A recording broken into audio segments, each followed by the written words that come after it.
Assalamualaikum warahmatullahi wabarakatuh. Saya Sherly dengan NIM 19082050033. Di sini saya akan menjelaskan pengertian Good Corporate Governance. Good Corporate Governance pada dasarnya merupakan suatu sistem input, proses, output, dan seperangkat peraturan yang mengatur hubungan antara berbagai pihak yang berkepentingan, stakeholder, terutama dalam arti sempit hubungan antara pemegang saham, dewan komisaris, dan dewan direksi demi tercapainya tujuan perusahaan. Good Corporate Governance dimasukkan untuk mengatur hubungan-hubungan ini dan mencegah terjadinya kesalahan-kesalahan signifikan dalam strategi perusahaan, dan untuk memastikan kesalahan-kesalahan yang terjadi dapat diperbaiki dengan segera. Good Corporate Governance diperlukan untuk mendorong terciptanya pasar yang efisien, transparan, dan konsisten dengan peraturan perundang-undangan. Penerapan Good Corporate Governance perlu didukung oleh 3 pilar yang saling berhubungan, yaitu 1. Negara dan perangkatnya menciptakan peraturan perundang-undangan yang menjunjung iklim usaha yang sehat, efisien, dan transparan, melakukan peraturan perundang-undangan dan penegakan hukum secara konsisten. 2. Dunia usaha sebagai pelaku pasar, penerapan Good Corporate Governance sebagai pedoman dasar pelaksanaan usaha. 3. Masyarakat sebagai pengguna produk dan jasa dunia usaha, serta pihak yang terkena dampak dari keberadaan perusahaan, menunjukkan kepedulian dan pelaksanaan kontrol sosial secara objektif dan bertanggung jawab. Selanjutnya, regulasi penerapan Good Corporate Governance pada korporasi dan BUMN. Keputusan Menteri Negara BUMN Nomor 401 MBU 2011 tentang penerapan Good Corporate Governance perusahaan BUMN sebagaimana telah diubah dengan Keputusan Menteri Negara BUMN Nomor 409 MBU 2012. Landasan hukum ini memberi arahan jelas bagaimana BUMN menerapkan prinsip-prinsip Good Corporate Governance dalam praktek bisnis sehari-hari. Keputusan Menteri Negara BUMN Nomor 401 MBU 2011 bukan merupakan payung hukum baru terkait Good Corporate Governance.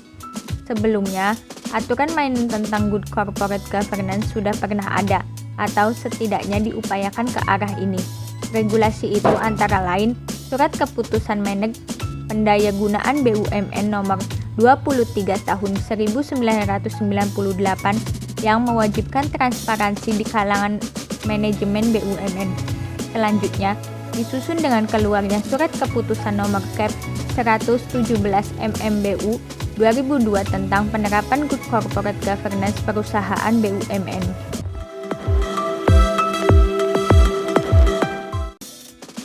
Saya Nurholisa dengan NIM 19082505004 akan menjelaskan prinsip Good Corporate Governance pada korporasi dan BUMN dan tujuan dari penerapan 5 prinsip Good Corporate Governance pada BUMN.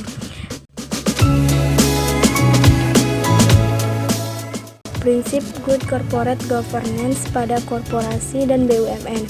Terdapat 5 prinsip, yaitu yang pertama, prinsip keterbukaan atau transparansi. Prinsip ini merupakan keterbukaan dalam melaksanakan proses pengambilan keputusan. Keterbukaan ini juga menyangkut pengungkapan informasi material dan relevan mengenai perusahaan. Yang kedua, prinsip akuntabilitas atau accountability. Prinsip ini merupakan kejelasan fungsi, pelaksanaan, dan pertanggungjawaban organ sehingga pengelolaan perusahaan terlaksana secara efektif. Yang ketiga, prinsip kemandirian atau independensi. Prinsip ini merupakan keadaan di mana perusahaan dikelola secara profesional tanpa benturan kepentingan dan pengaruh atau tekanan dari pihak manapun yang tidak sesuai dengan peraturan perundang-undangan dan prinsip-prinsip korporasi yang sehat. Yang keempat, prinsip tanggung jawab atau responsibility. Prinsip ini merupakan kesesuaian di dalam pengelolaan perusahaan terhadap peraturan perundang-undangan dan prinsip-prinsip korporasi yang sehat. Dan yang terakhir, prinsip kewajaran atau fairness. Prinsip ini merupakan keadilan dan kesetaraan di dalam memenuhi hak-hak pemangku kepentingan stakeholder yang timbul berdasarkan perjanjian dan peraturan perundang-undangan. Selanjutnya, tujuan dari penerapan 5 prinsip Good Corporate Governance pada BUMN.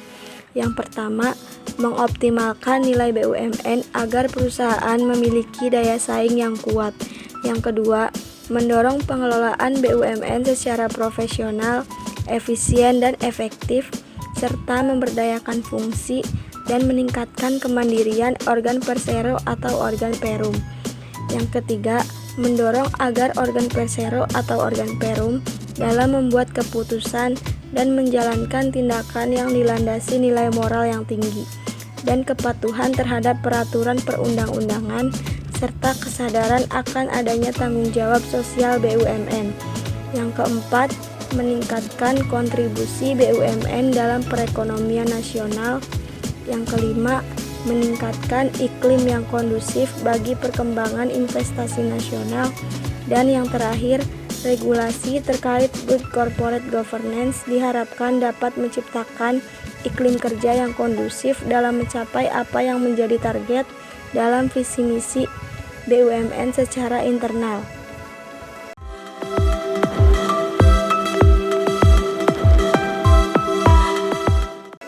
Tujuan pedoman Good Corporate Governance.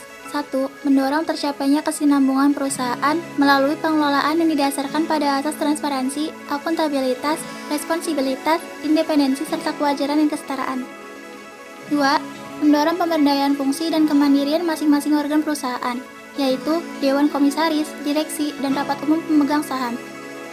3. Mendorong pemegang saham, anggota Dewan Komisaris, dan anggota direksi agar dalam membuat keputusan dan menjalankan tindakannya dilandasi oleh nilai moral yang tinggi dan kepatuhan terhadap peraturan perundang-undangan. 4. Mendorong timbulnya kesadaran dan tanggung jawab sosial perusahaan terhadap masyarakat dan kelestarian lingkungan terutama di sekitar perusahaan. 5. Pengoptimalan nilai perusahaan bagi pemegang saham dengan tetap memperhatikan pemangku kepentingan lainnya. 6. Meningkatkan daya saing perusahaan secara nasional maupun internasional, sehingga meningkatkan kepercayaan pasar yang dapat mendorong arus investasi dan pertumbuhan ekonomi nasional yang berkesinambungan. Terdapat 4 manfaat menerapkan prinsip Good Corporate Governance. 1. Meningkatnya produktivitas dan efisiensi usaha.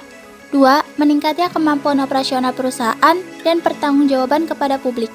3. Memperkecil praktik KKN dan konflik kepentingan yang saat ini menjadi isu paling sensitif di tengah masyarakat. 4. Mendorong pengelolaan yang lebih demokratis, akuntabel, dan transparan.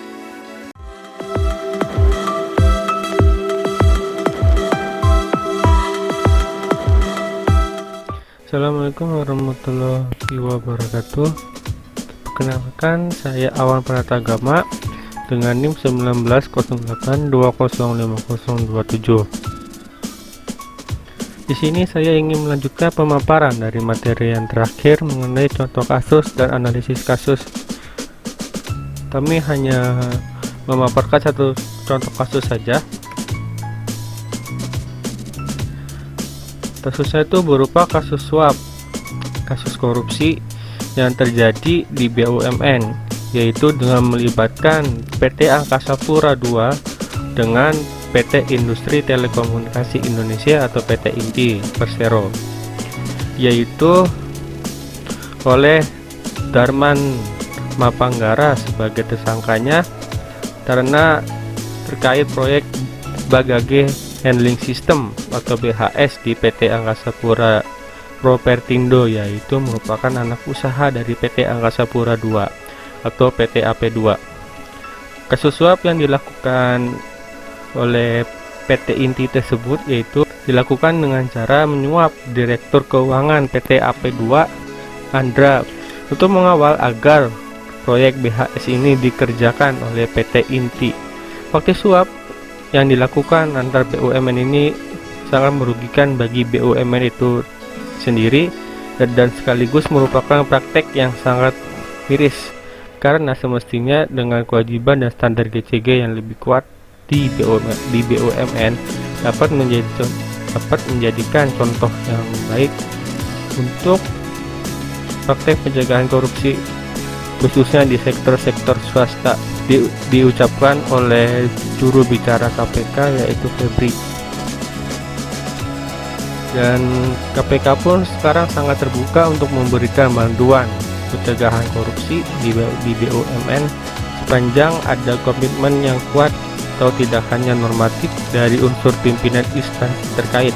Tindak lanjut dari kasus suap tersebut yaitu KPK telah meminta kepada Ditjen Imigrasi Kementerian Hukum dan HAM untuk mencegah Darman berpergian ke luar negeri selama kurang lebih 6 bulan ke depan. Itu kasus yang kami angkat. Berikutnya yaitu analisis dari kelompok kami mengenai kasus tersebut yang dilakukan oleh Dirut PT Indi itu telah melanggar prinsip-prinsip GCG, terutama dalam hal prinsip akuntabilitas dan prinsip transparansi, yakni dalam hal pengadaan, lelang, bagage, handling system atau BHS di PT Angkasa Pura Propertindo. Pakai suap antar BUMN ini dapat sangat merugikan bagi BUMN dan sekaligus merupakan praktek yang sangat miris karena semestinya dengan kewajiban dan standar GCG yang lebih kuat di BUMN itu dapat menjadikan contoh atau tauladan yang baik bagi praktek pencegahan korupsi di sektor-sektor swasta. Karena BUMN itu menjadi tauladan bagi sektor swasta termasuk pencegahan korupsi, hal tersebut bisa terjadi karena masih kurangnya kesadaran akan pelaksanaan GCG secara baik dan benar. Ketika GCG sudah dapat diterapkan, korupsi akan mampu diatasi. Itu mengenai analisis kasus yang dapat kami berikan. Yang terakhir itu apa sih solusi yang bisa kami berikan atas kasus tersebut? Solusi yang bisa kami berikan untuk kasus di atas yaitu perkuat sistem pengawasan dalam keseluruhan BUMN.